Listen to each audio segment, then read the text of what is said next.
સદુપયોગ કરે છે તેને મારા વંદન અને જે દુરુપયોગ કરે છે તેને મારા અભિનંદન। મારા વિષયનું નામ છે મોબાઈલ, आशीर्वाद क्या अभिशाप।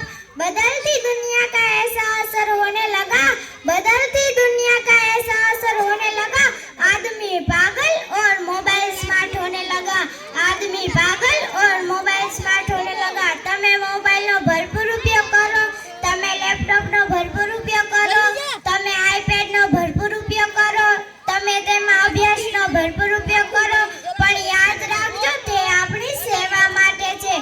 मैं हमारा गुरुजी ने पूछ्યું કે મોબાઈલ આપણા માટે આશીર્વાદ કે અભિશાપ, ત્યારે અમારા ગુરુજીઓ સરસ જવાબ આપે છે કે જો તેનો વિવેકપૂર્વક ઉપયોગ કરવામાં આવે ને તો તે આશીર્વાદ, અને જો તેનો દુરુપયોગ કરવામાં આવે તો તે અભિશાપ। આગળથી ઘડિયું લાગે છે પણ આખી જિંદગી બરબાદ કરી નાખે છે।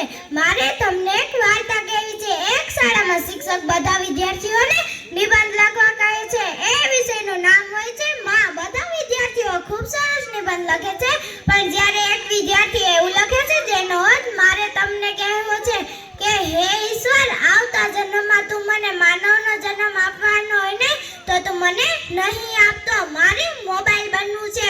મારી મમ્મી મને જેટલો પાસે રાખે છે એનાથી વધારે તો એના મોબાઈલને પાસે રાખે છે।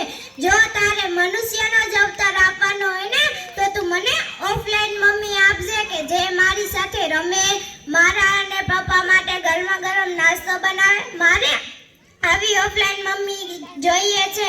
लोग पहले सैलरी छुपाते थे, फिर ज्वेलरी छुपाते थे और अब तो गैलरी छुपाने लगे। मोबाइल થી આપણે અનેક સુવિધાઓ ઓછા સમયમાં ઝડપથી મેળવી શકીએ છીએ। મોબાઈલ થી આપણે YouTube ના માધ્યમથી શિક્ષણ મેળવી શકીએ છીએ। પણ વાત કરું કાર્તિક જીવા કે જેને પ્રથમ UPSC ની અગ્રમાં અગ્રી પરીક્ષા દઈ તેઓ પાસ થયા અને આઈએએસ બની ગયા। તેમના ઇન્ટરવ્યુમાં પૂછવામાં આવ્યું, તેઓએ કહ્યું मैं YouTube ના માધ્યમથી શિક્ષણ મેળવ્યું છે અને 8મો ક્રમાંક પ્રાપ્ત કર્યો છે।